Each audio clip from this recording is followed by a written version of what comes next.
Ramadan adalah bulan yang memang sudah dinanti-nantikan umat Islam.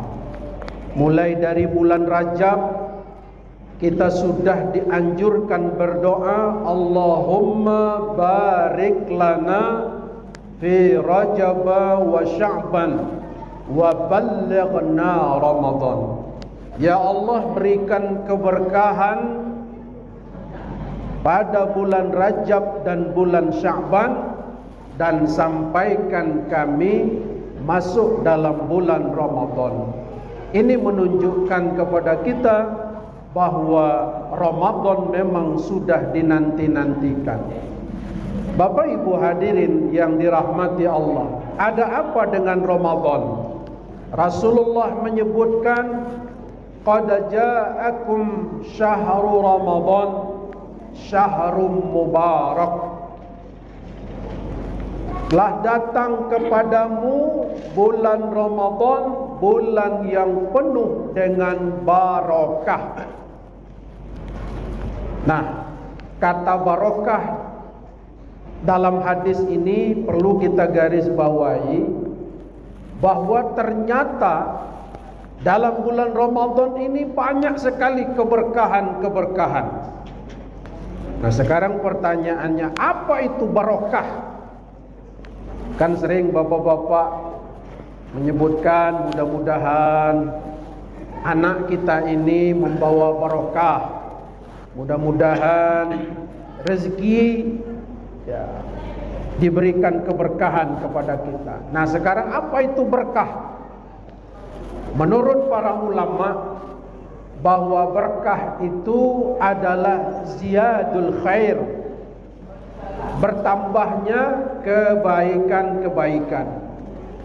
Jadi bapak-bapak hadirin sekalian, berkah itu kalau sekarang sudah baik, maka dengan datangnya Ramadan bertambahlah kebaikan-kebaikan kita. Mungkin selama ini di bulan-bulan yang lain kita tidak pernah menghatamkan Al-Quran, maka dalam bulan ini kita berusaha untuk menghatamkan Al-Quran. Selama ini mungkin barangkali lidah kita selalu bertutur kata yang tidak baik, maka dalam bulan Ramadan kita berupaya untuk berkata baik. Itulah yang dimaksud bertambahnya kebaikan, dan itu disebut dengan barakah. Nah, kalau kita melihat bapak-bapak, barakah ini kalau orang Jawa bilang ada yang disebut dengan ngalap barakah atau mengharapkan keberkahan. Jadi dari bulan Ramadan ini kita mengharapkan keberkahan Allah diberikan kepada kita. Dulu para sahabat-sahabat Rasulullah, mereka mengharapkan keberkahan dari kemuliaan baginda Rasulullah. Karena memang keberkahan itu bapak-bapak ada pada waktu, ada pada tempat, ada pada makanan, ada pada harta, ada pada anak.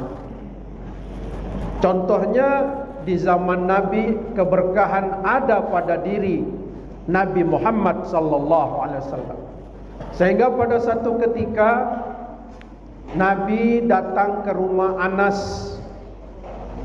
Kemudian dia ngobrol, bercakap-cakap dengan Anas, sahabatnya ini. Cuaca di luar panas. Lalu Nabi berbaring dan tertidurlah Nabi ketika itu. Ketika Nabi tertidur karena cuacanya panas, maka Nabi berkeringat. Lalu oleh Ummu Sulaim, ibunya Anas ini sahabat Nabi. Ummu Sulaim ini adalah nenek-nenek.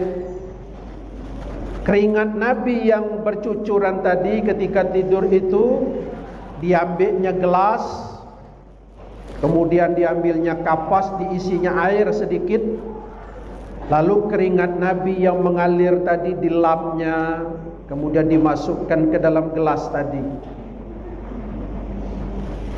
Kemudian Nabi terjaga. Ya Ummu Sulaim, apa yang kau lakukan ini?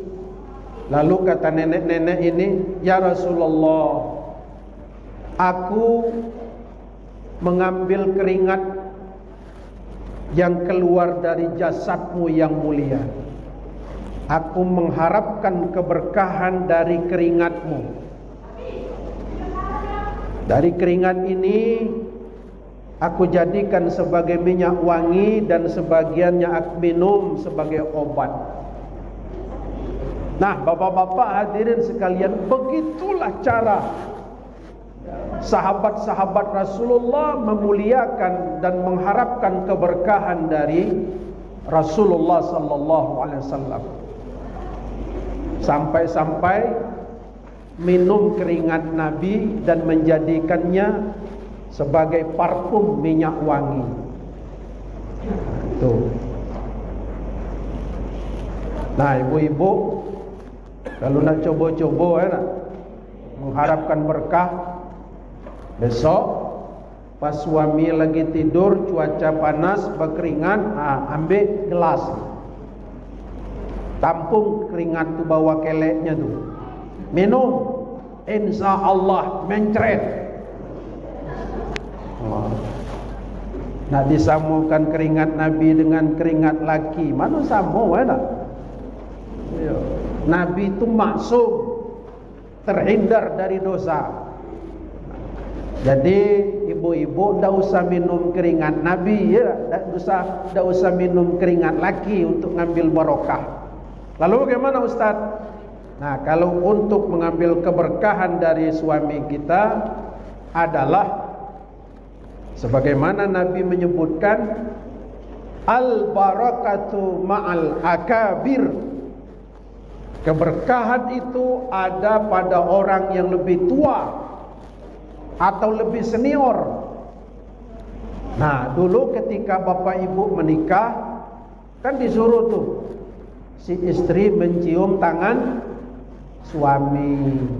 Cuman saya waktu nikah itulah cium tangan, sudah tuh lalu nyium tangan lagi, ya, gitu. Ini keberkahan. Jadi ibu-ibu tidak usah minum keringat suami, cukup mencium tangan saja. Cium tangannya itu sudah barokah bagi seorang istri. Makanya disebutkan seorang suami surganya berada di bawah telapak kaki ibunya. Kalau surganya seorang istri berada di tangan suaminya, maka sebaik-baik seorang istri adalah yang berbakti kepada suaminya. Maka sebagai seorang istri berbakti, dan bentuk wujud awalnya itu adalah dengan selalu mencium tangan suami. Apalagi dalam bulan Ramadan ini sudah selesai sholat, cium tangan suami. Dan juga keberkahan itu ada pada orang-orang soleh, para kiai, para ustadz, cium tangannya. Nah, cuman mohon maaf sekarang ini bapak-bapak, orang sekarang sudah tidak mau lagi mencium tangan kiai, tangan ustadz. Katanya COVID. Ya. Tapi kalau cium tangan pejabat mau. Nah, itu pula lah. Jadi bapak-bapak hadirin sekalian, keberkahan itu ada pada bulan Ramadan ini. Maka kepada kita, mari kita manfaatkan keberkahan yang ada dalam bulan Ramadan ini. Maka itu kita selalu berdoa, barikillahumma lana fi syahri Ramadan. Berikan kami keberkahan dalam bulan Ramadan ini. Mudah-mudahan Allah berikan kekuatan kepada kita untuk selalu berdoa dan mengharapkan keberkahan dari Allah Subhanahu wa taala. Amin ya rabbal alamin. Assalamualaikum warahmatullahi wabarakatuh.